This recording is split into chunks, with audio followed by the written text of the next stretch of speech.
cada um tem um propósito, né? E assim, a coisa mais difícil que eu considero é a gente encontrar qual é o nosso verdadeiro propósito. O propósito que nos levará ao nível superior, né? Porque existem várias coisas que podem ser motivadoras, porém elas não podem ser classificadas como propósito e nem tampouco vai fazer com que a nossa existência vá para um nível superior. E assim, eu tenho lutado bastante para descobrir qual é o meu propósito. Na verdade, no fundo a gente até sabe qual é, mas assim, a maior luta é em você assumir esse propósito. Porque como esse propósito normalmente é colocado dentro de nós, né, impregnado na alma, e a alma ela passa a ser a fonte originária.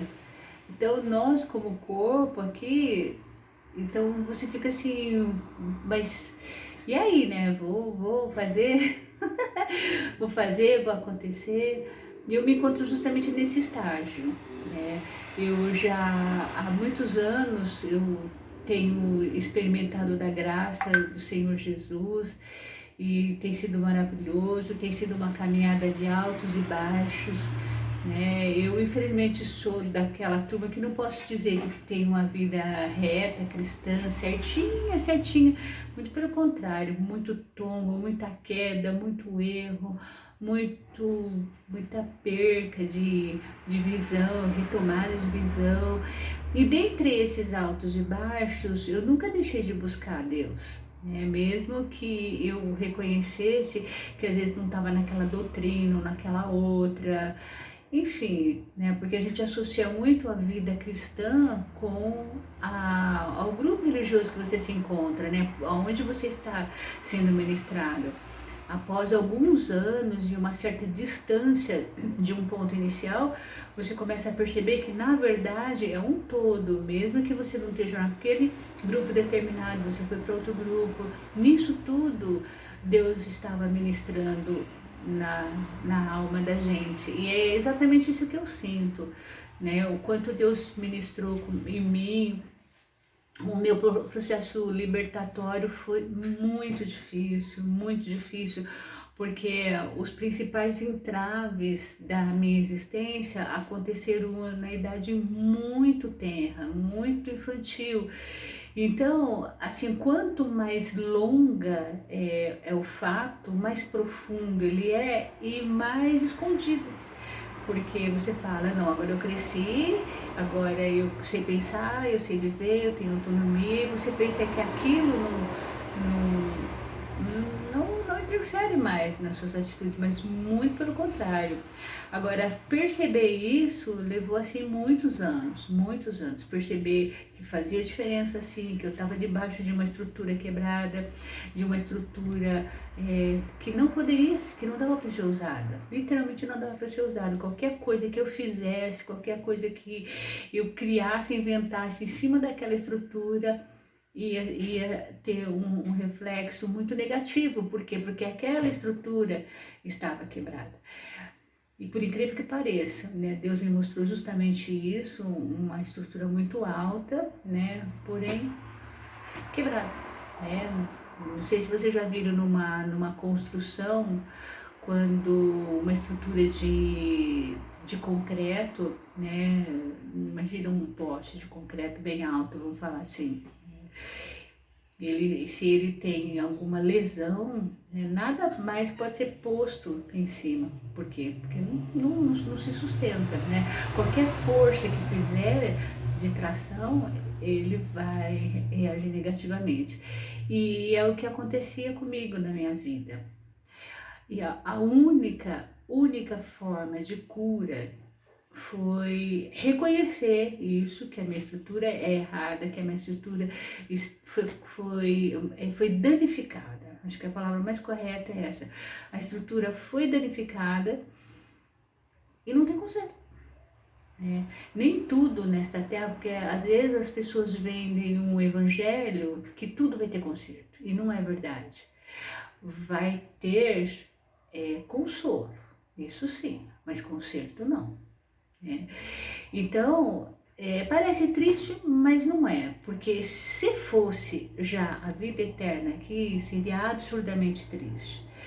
Mas como não é ainda a vida eterna, né, na verdade nós estamos no nível antecessor, né, para a existência eterna, que não habita nessa dimensão material, carnal. Ela é uma dimensão mais sutil, o próprio Evangelho fala isso, e muitas outras formas de compreensão espiritual também revela isso, que a dimensão verdadeira não é essa, a eterna não é essa.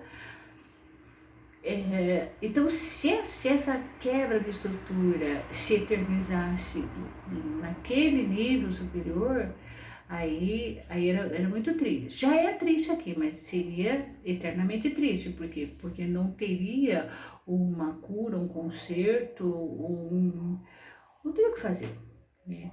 Agora, então, como lidar com essa situação? Então, hoje, como eu lido com essa situação? Existem pontos na Bíblia que eles são escritos especialmente para o teu problema, né? E para mim houve um que é escrito para o meu problema, que custa um preço, não é barato, um preço muito caro, mas saneia. Saneia para quê? Para que eu troque essas estruturas, não nesta vida, mas na vida futura.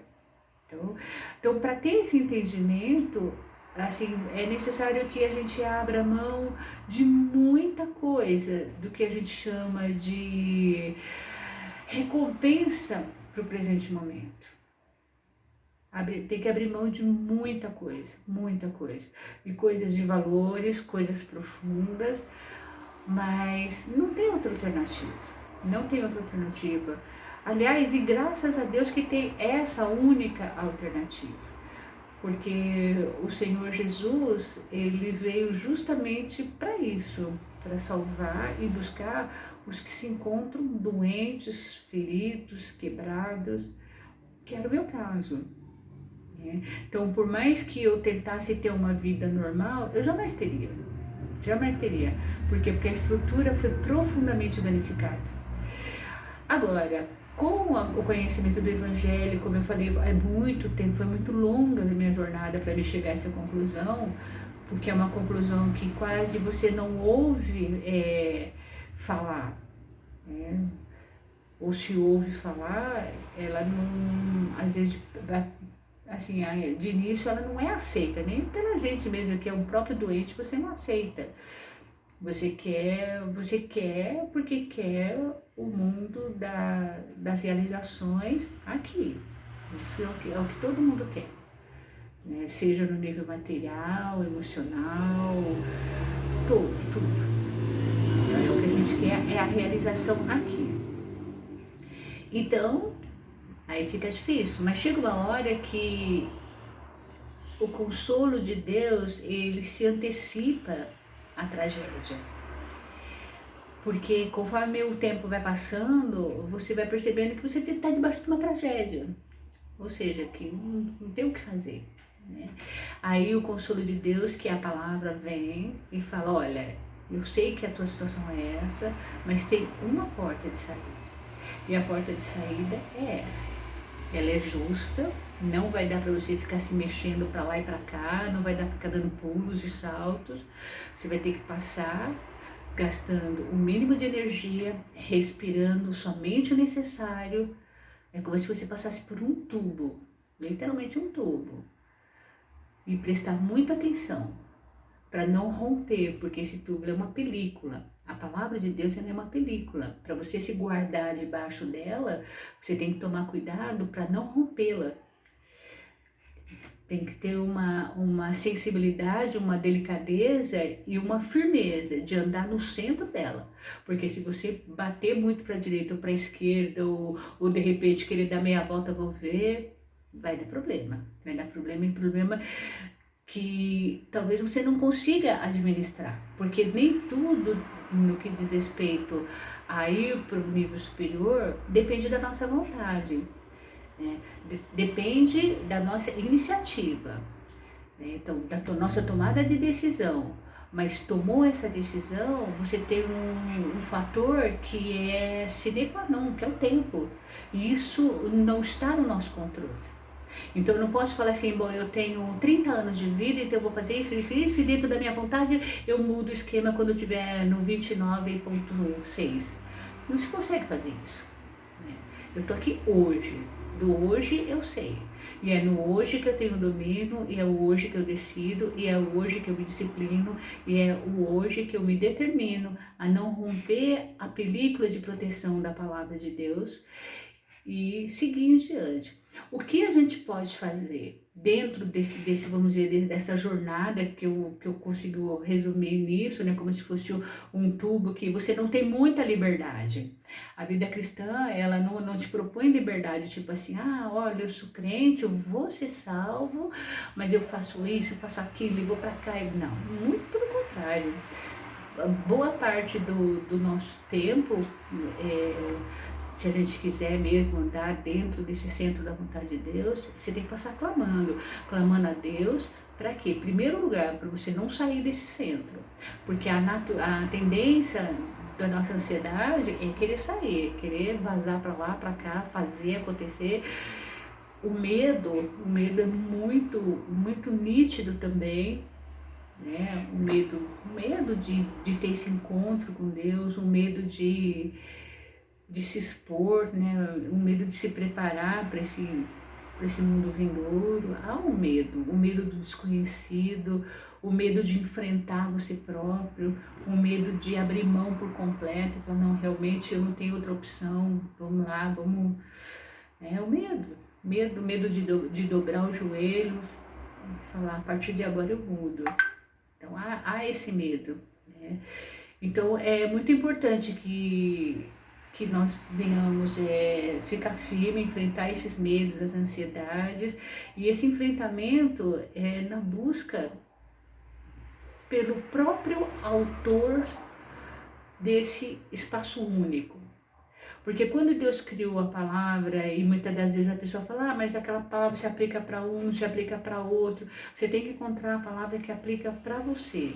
E aplica em qual sentido? Que aplica para você se manter no temor de Deus, para que se aplique, que te dê a segurança da vida eterna, que te dê o relacionamento com Deus, que te dê uma intimidade com a palavra, ou seja, que te dê uma vida prática com Deus.